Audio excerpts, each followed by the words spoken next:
Hello, welcome to Hanover Headlines, the place to turn to for all your campus news. I'm Gracie Phillips. And I'm Cooper Hansen. It's almost summer break, and we're counting the hours. But before campus clears out, there's a lot of news you need to know.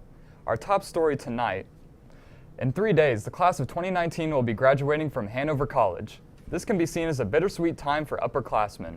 Now, let's hear from junior Austin Zapp, who talked with some of the seniors about their plans after college. We're here at Hanover College by the Point, where in just a few days the senior class is going to be graduating. This has proven to be a stressful time for some of the seniors, for some of them don't know what they're going to be doing after college. Others, it's a very relaxing time to enjoy the last couple days of senior year. Has this process been a lot harder than you expected? Definitely, way harder. I didn't really expect to have to go on LinkedIn or Indeed and stuff and find jobs. I kind of thought that my internship was going to give me a job from last summer, but that wasn't the case. So do you have a job lined up already after college? I do not. I do. It's in Louisville, Kentucky. I sure do. I don't, but I plan to scribe for a year. I'm taking a gap year. That's a tough question. I probably applied for 35 jobs. To be honest, no, because I'm just looking for hours just for the PA program. How many would that number be, you would think? Probably around 30. It was a little bit of a process. I had interned at the company that I got my job at the last 2 summers, but then the job that I accepted didn't come around until late March. From Hanover Headlines, I'm Austin Zapp. Thank you, Austin. Graduation for the senior class will be Saturday, May 25th at 10 a.m. Good luck to all of the senior class graduating from Hanover College. Hanover College is experiencing big changes in upcoming months. Classrooms could completely change with the introduction of a new dean of faculty being appointed in the next year. Joe Kroger has the story. This is Joe Kroger reporting live from Classic Hall, where we are standing outside of the future office of Steve Jobe. He is the current Dean of Students here at Hanover College, but will soon be an English professor. I came to this office from the English department. I'd been teaching in the English department for 20 years, and now I think it's time to go back to the English department. Steve Jobe does not think of his change as a resignation as much as a transition into a new position.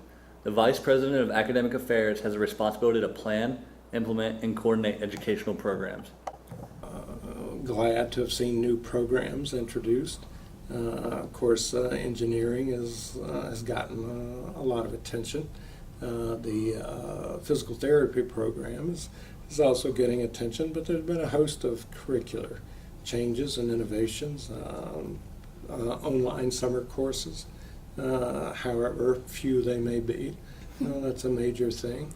The introduction of the Carnes Research Award, named for former biologist Daryl Carnes, I think has been a major accomplishment.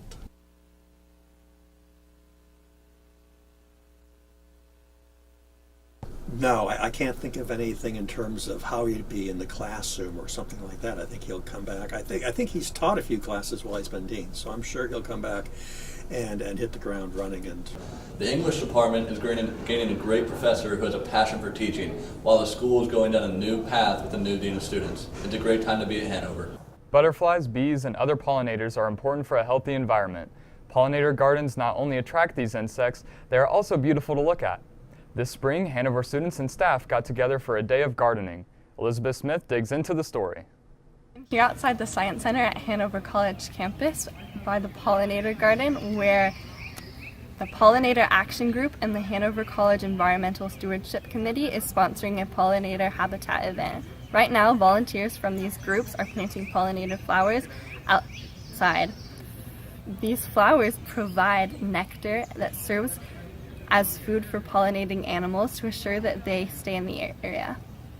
This event today started at 4 and ends at 7, but if you didn't have a chance to stop by today and still want to get in on the action, the Pollinator Group is hosting several other similar events, such as one in the Jefferson County Fairgrounds, where they will be planting on May 11th at 11 a.m. From Hanover Headlines, this is Elizabeth Smith. Back to the studio. Students at Hanover College experience their spring term in many different ways. One class is working to learn about the land trusts located within driving distance of the campus, such as the Webster Woods Nature Preserve in Lexington, Indiana. The students in this course are working on podcasts to promote their assigned land trusts. Often these trusts go unnoticed by the public at Webster Woods. Their land protects a mile-long trail that has ponds, wildlife, and many trees along the way. The site is available to the public, and the class believes that it's important to visit these sites to see what nature has to offer. I like how it was pretty simple to find, and I like how, it's not perfectly mapped or pathed. You kind of get to make your own path as you go and look for some signs along the way. So I think that was really cool. According to the Environmental Protection Agency, the U.S. generates more than 260 million tons of trash per year, making the situation more difficult. China used to process our recycling, but now has stopped taking much of our waste. Some people are wondering if those recycling bins around campus are even worth the effort. Lindsay Hawley investigates. Hanover College is known for its outstanding beauty. However, one glance around during a fun-filled hike in a dumpster full of recycling shows a less glamorous side to Hanover's campus. Students and faculty actively recycle, but some people are concerned that Hanover College recycling is ending up in the same place as its trash. Hanover's groundskeeper says that they actually recycle a lot. The problem is too much trash getting put into the recycling bins. What you see when we're dumping recycling into the trash is that it's been contaminated. We're not in the business of actually fishing that out. It's against health codes. So when we see that it's been contaminated, yes, we do dump it into the trash, unfortunately. Hanover College's community has taken advantage of green spaces, but aren't always careful about cleaning up after themselves. Green Panthers president says small changes can make the campus more eco-friendly. So if you're out hiking on the trails, please don't leave your trash out. Yes, we have cleanup hikes, but we would rather take a hike and pick up 3 pieces of garbage than 3 trash bags. What can be recycled has become more limited due to restrictions placed by China in 2018 on post-consumer plastic and mixed paper. However, George Bowles from Ecotech says there are still a lot more items that they accept than most people realize. You got your office paper, your newsprint envelopes, your cardboard, your paperbacks, magazines, catalogs, telephone books. While fewer types of items can be recycled, Bowles says the process has become easier for people wanting to recycle. When we first got started, it had to be separate. We had the compartmental bins to where you put plastic here and you put aluminum cans here and you put cardboard here, and we were limited. Check on your recycling company's website to see how recycling is taken, mixed, or sorted. You can also see what can and can't be recycled at that location. Ecotech takes mixed recycling, which gives Hanover students more convenient options. But you still need to take some steps. When recycling food or drink containers, it's important to rinse them out to the best of your ability. Don't recycle anything made of foam or that contains toxic chemicals, oil, or grease. That includes greasy pizza boxes. Food waste should not be recycled. This is a different form of recycling called compost and should not be combined with non-food recyclables. Also, there are steps that you can take to reduce waste instead of recycling. Reduce the amount of plastic, paper, glass, and other recyclables that you use. Reusing glass bottles and greeting cards for crafts can be a fun practice. Change begins with the students here at Hanover College. Every uncontaminated recycling bin and litter-free trail leads us one day closer to a happier and healthier Earth. For Hanover Headlines, I'm Lindsay Hawley. As the year winds down, we could all use some chillax time in a tropical paradise. So one of the most anticipated parties of the year is Fiji Island. At this year's event, Clayton Anderson performed both cover and original songs. Joe Kroger reports from in front of the stage.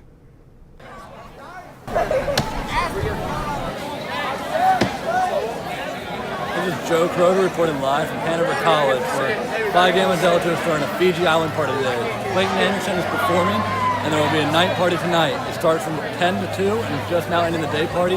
Tonight there will be a party from 10 to 2 p.m. Be there. Back to the studio. Most of the full-time cooks on Hanover's campus are left without work during the summer months. Austin Stark talked with a few campus cooks to hear their stories and to investigate how they will survive these workless months. I'm coming to you from the Lambda Chi Alpha House, where in just a few short days, the students won't be the only ones looking for a summer job. The campus cooks of Hanover College will be in search of a job to make ends meet during the next couple of months while students are home for summer. It's hard to find something when it's just going to be 2 or 3 months. I either work another job or I babysit. Loretta, a full-time cook at Lambda Chi Alpha, has been working for the chapter for 3 years. She has her own opinions on how she would bridge the gap between school years to help out other campus cooks. You know, like school teachers, they get paid yearly. If they could summons it out, you know, where your paychecks are yearly, that would be, and then you wouldn't have the turnover. You know, you wouldn't have people, you know, quit on you. Then we wouldn't have to look for jobs during the summer, you know, every year. Parkhurst, the contracted food service for Hanover College, also has full-time campus cooks that are affected by this. We took a moment to talk with Andrew, the Director of Retail Operations for Parkhurst and head chef at Hanover College. I'd say majority of our staff, besides the students, are all full-time. Andrew plans to help out his full-time employees as much as he can during the summer months ahead. This is my first time going through this, so I'm just trying to be as fair as possible, give the people who show up every single day, have a good attitude, stuff like, you know, the things that you want out of a worker, give them the majority of the hours. But also, I'm just really trying to be fair and make everybody get some income and figure out if they need to get a second job or some temporary job, because there's a lot of seasonal jobs here in this area. So during the summer, we do have catering, summer camps, athletic camps, etc., and you know, weddings and stuff like that. So we do have a decent amount of hours for people, but there are weeks, like 2 weeks here, 2 weeks there. So I encourage them to find summer jobs, and I'll work with their schedule for us. So, and then when school comes around next year, they're in the system. They don't need rehire or anything like that. Campus cooks are an essential part of the health and well-being of this campus, and their work is very much appreciated. From Hanover Headlines, I'm Austin Stark. Back to the studio. You have too much of a good thing? This May, the Greenwood Blackout Party and Lambda Wiffle Ball Tournament went on at the same time. Jordan Taylor went to the scene to cover the conflict between the two events. Hi, I'm Jordan Taylor here at the Hanover Headlines. Tonight, we got the Blackout Party over at Greenwood, sponsored by the Barstool Hanover account. And also going on tonight is the Lambda Chi Alpha Wiffle Ball Tournament. They're going on at the same time. There's going to be some problems tonight with the Wiffle Ball Tournament and the party. People got to really pick between which party they want to go to tonight. Either it's going to be the Wiffle Ball Tournament or the Greenwood Pod tonight. And I'll be back with updates later on, telling what's going on, where people are going. I'm Jordan Taylor, Hanover Headlines. Back to the studio. The Hanover weight room has not had a renovation in 25 years. The weight room is one of the most heavily used areas on campus, consisting of both students and athletes at all times of the day. Kenny Carpenter has the story of the possible new renovation coming to Hanover's weight room.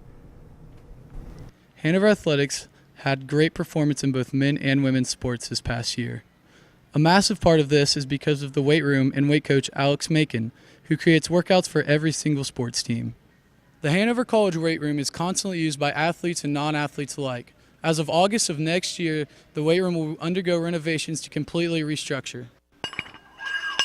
Weight room coach Alex Macon says that this was one of his main priorities. Between Theo and myself, we worked really hard with obviously administration to make sure that we want the weight room renovated. So we gave that a push once I was confirmed and made sure that this was something that had to happen in this coming school year. Freshman Andrew Littlefield also had some thoughts on the weight room's new renovation. I think that would be a great step for Hanover, especially for the athletics, because I know sometimes the weight room can get pretty crowded, but with extra racks and stuff, that'd be very helpful, and it also helps make Alex's job a lot easier too. According to Alex, this procedure will take place next August. At this stage, beginning of August, so we'll have all the equipment sold, and we'll get rid of that, and then we'll bring in the new equipment. Pending any changes, we'll have it all up and running by the beginning of preseason this year. As of right now, Hanover is planning to extend the weight room and add new accessories, such as additional racks, new free weights, and many other tools to lead to success on and off the field. From Hanover Headlines, this is Kenny Carpenter signing off. The 2019 Hanover men's lacrosse team began the season with some uncertainty under the first-year head coach Jeff Roberts, but finished with a program record 12 wins and set a new standard for Panther lacrosse. In the first 8 years of Hanover men's lacrosse, the program had only seen one head coach in one winning season. But for the 2019 season, playing under a new head coach Jeff Roberts and facing new conference opponents, the team faced new expectations. That was the biggest thing that I tried to impress on my guys was, listen, there's a standard that the football team, the basketball team set. We need to get there. Like, we're the only ones that aren't carrying the load right now. With the help of Coach Roberts' leadership and a major culture shift, headed by veteran seniors like midfielder Tyler Kortazich, the Lax Panthers started pulling their weight. A lot of new standards are higher standards and expectations. And it was kind of hard to live up to at first, kind of hard to get ourselves acclimated to that. But eventually we came around. At the end of the season, we picked it up. We came through strong at the end. Along with earning double-digit wins for the first time in history, the Panthers also made their first championship game appearance in the inaugural HCLC tournament final. Additionally, the team set school records in goals, assists, shot percentage, and goals per game to go along with several individual records, including junior midfielder Eric Clay's record for most ground balls achieved in a single game, and sophomore attackman Ian Kimmins' single-season goal record, which put him over 100 career points. Players found these new success after taking words of wisdom from their leaders. You can't do anything if you don't buy in 100% into the system. If you go 50%, you're not going to make it. Seniors warned that without buying in, you'll just fall by the wayside. For Hanover Headlines, I'm Jordan Taylor. Congratulations to our men's lacrosse team on such a great season, and we're looking forward to next year. Hanover College has commencement and graduation on Saturday, May 25th. Mark Sally Tabor is there to see how the college has impacted the students. It is 2019 here at Hanover College, and seniors are ready to graduate to start their new careers and journeys. But the experiences they learned here at Hanover College is a memory of a lifetime. These memories are going to impact them and their journeys once they graduate. My greatest memory at Hanover College was probably boys run night my freshman year. Just running back to Lambda, joining the fraternity was a great feeling. My greatest memory by far is when I studied abroad. I actually finished up my college experience in Merida, Mexico. So yeah. My greatest memory is beating Franklin College in football for the first time since I've been here and bringing the bell home and then winning the conference championship. My greatest memory is when I went to Santiago, Chile to study abroad. I studied sociology and Spanish, and I had the opportunity to connect with a different culture. Experiences and memories are all unique here at Hanover College. And for the seniors, it's no surprise that they will carry these memories with them forever. Hanover College changes and molds a person. Alumni may come back from time to time, but the impact the college has will always stay with them forever. Signing off for Hanover Headlines, this is Mark Sally Tabor. Well, that's all for this edition of Hanover Headlines. I'm Cooper Hansen. And I'm Gracie Phillips. Good luck and goodbye to our seniors. We will miss you. Thanks for joining us.